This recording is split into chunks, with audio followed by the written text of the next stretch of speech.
Colombia, a land of vibrant culture, breathtaking landscapes, and warm, welcoming people. From the bustling streets of Bogotá to the serene coffee plantations, Colombia is a country rich in history and tradition. But behind this idyllic facade lurks a dark history, one that has left an indelible mark on the nation. A history stained by the legacy of the Medellin Cartel, a criminal empire that rose to power in the late 20th century.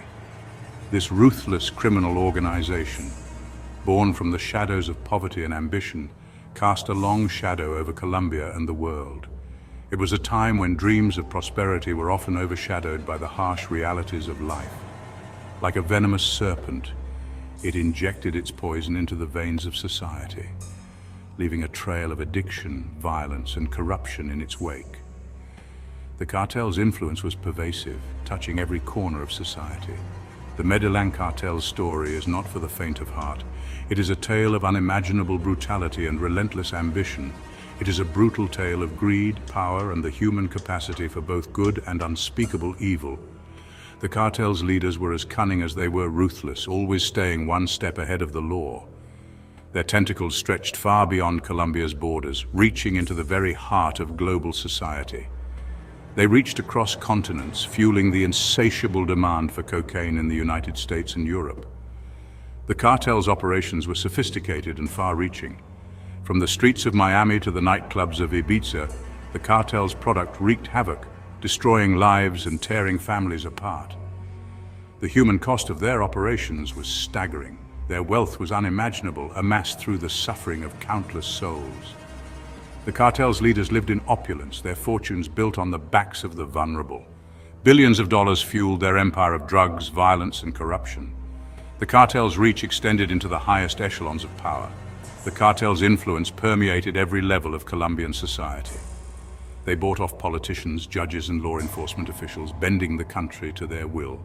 They bought off politicians, judges, and law enforcement officials, bending the country to their will.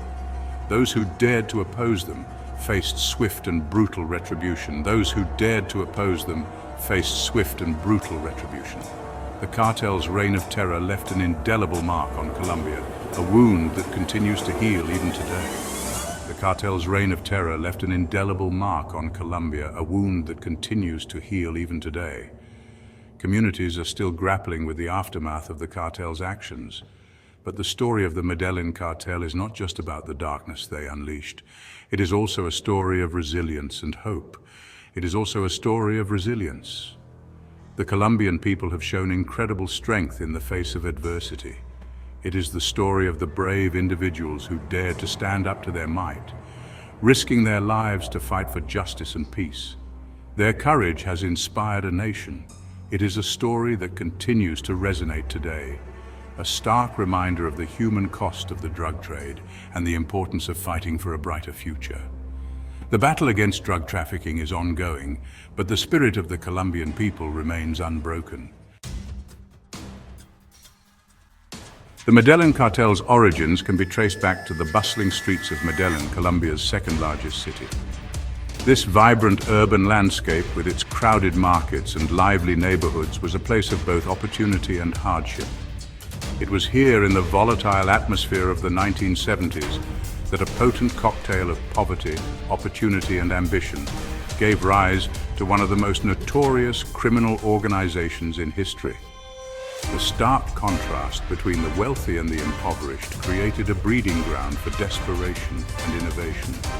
The cartel's founders were not hardened criminals, at least not initially. They were young men, driven by the desire for a better life, a life free from the constraints of poverty and the lack of opportunity that plagued their existence. These individuals saw the drug trade as a means to escape their dire circumstances and to achieve the success that seemed otherwise unattainable. The burgeoning cocaine trade provided the perfect opportunity. Cocaine, a highly addictive and lucrative drug, became the cornerstone of their operations. Demand for the drug was skyrocketing in the United States, and Colombia, with its strategic location and access to coca crops, was perfectly positioned to become a major supplier. The American market's insatiable appetite for cocaine fueled the rapid expansion of the cartel's operations. What began as small-time smuggling operations quickly transformed into a sophisticated and ruthlessly efficient criminal enterprise. The cartel's founders were quick to adapt, learning the intricacies of the drug trade and expanding their reach. The cartel's founders, driven by an insatiable hunger for wealth and power, proved adept at navigating this new world of illicit opportunity. They were relentless in their pursuit of success, willing to take risks and make sacrifices to achieve their goals.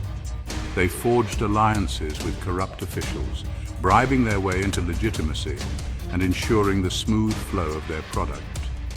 These alliances were crucial, providing the cartel with the protection and resources needed to operate with impunity.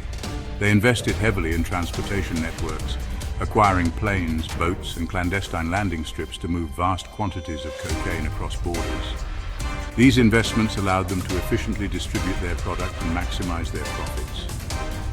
With each successful shipment, the cartel's wealth and power grew exponentially. The profits from the drug trade were staggering, enabling the cartel to further expand its operations and influence.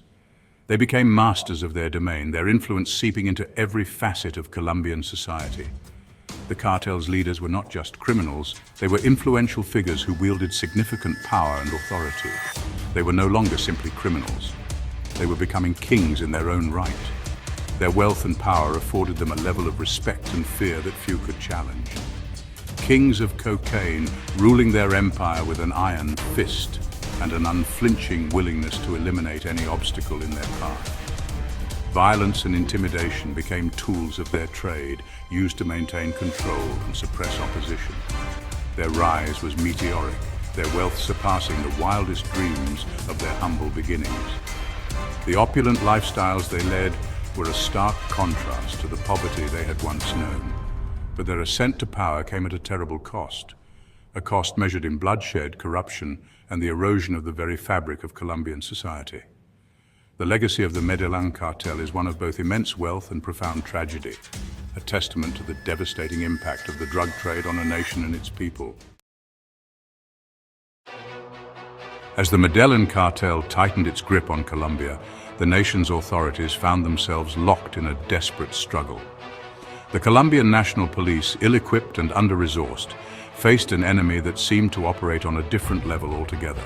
The cartel's wealth, vast intelligence networks, and utter ruthlessness made them a formidable and terrifying adversary. Every attempt to crack down on the cartel's operations was met with fierce resistance, often escalating into bloody street battles that left innocent bystanders caught in the crossfire. The cartel's influence extended to the highest levels of government. Judges and politicians were bought off or intimidated into submission, their integrity eroded by the allure of wealth or the threat of violence. Corruption became endemic, weakening the very institutions tasked with upholding the law. The cartel's reign of terror sent shockwaves through Colombian society.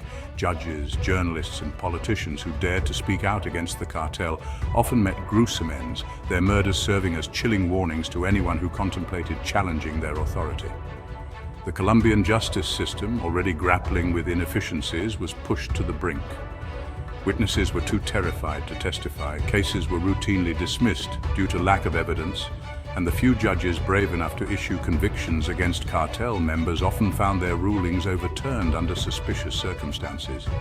The fight against the Medellin Cartel seemed like an insurmountable task, a David versus Goliath struggle where David was outgunned, outmaneuvered, and facing an enemy that seemed to have an endless supply of resources and ruthlessness.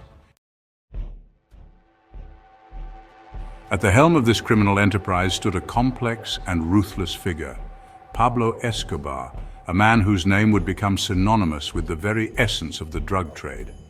Hailing from humble beginnings in rural Colombia, Escobar rose to become the cartel's undisputed leader, a man both revered and reviled for his charisma, brutality, and seemingly bottomless pockets. His journey from a small-time criminal to the kingpin of the Medellin Cartel is a tale of ambition and relentless drive. Escobar cultivated a Robin Hood image, showering his Medellin stronghold with money and building schools and hospitals. These acts of generosity earned him the adoration of the poor, who saw him as a benefactor in a country riddled with inequality. This facade of philanthropy masked a cold-blooded ruthlessness. Behind the benevolent gestures lay a man who would stop at nothing to maintain his empire, employing violence as a tool to eliminate rivals and instill fear. Escobar's ambition knew no bounds. He sought not just wealth, but power and influence that extended beyond Colombia's borders, envisioning himself as a global force. He envisioned himself as a man above the law, a force to be reckoned with on the world stage. His reach extended into politics, where he attempted to gain a foothold, further blurring the lines between criminality and legitimacy. To maintain his grip on power, Escobar unleashed a wave of violence and terror that left Colombia reeling. Bombings, assassinations, and kidnappings became the order of the day, plunging the nation into chaos. His hitmen, driven by a combination of fear and loyalty, became instruments of his will, carrying out his orders with chilling efficiency. These enforcers ensured that Escobar's word was law, and any dissent was met with swift and brutal retribution. Alongside Escobar stood the Ochoa brothers, Jorge, Fabio, and Juan David. These men were not just his partners in crime, but also key architects of the cartel's operations. These shrewd businessmen, hailing from a wealthy ranching family, brought a veneer of respectability to the cartel's operations. Their legitimate business background provided a perfect cover for their illicit activities. They managed the cartel's finances, forged international connections, and ensured the steady flow of cocaine across borders. Their expertise in logistics and finance was crucial in transforming the cartel into a well-oiled machine. The Ochoas, while less publicly notorious than Escobar, were equally ruthless in their pursuit of profit and power. Their strategic minds and business acumen were instrumental in the cartel's success. Together, Escobar and the Ochoas transformed the Medellin Cartel into a multi-billion-dollar enterprise. Their collaboration created a criminal empire that was both feared and envied. They controlled every aspect of the cocaine trade, from the coca fields of Colombia to the streets of Miami and beyond. Their network spanned continents, making them global players in the drug trade. Their wealth was staggering, their influence seemingly limitless. They lived in opulence with lavish estates, private jets, and fleets of luxury cars, all funded by the misery of addiction. But beneath the veneer of success lay a foundation built on blood, violence, and the shattered lives of countless victims. The true cost of their empire was paid in human suffering, a legacy of chaos and destruction that would haunt Colombia for generations.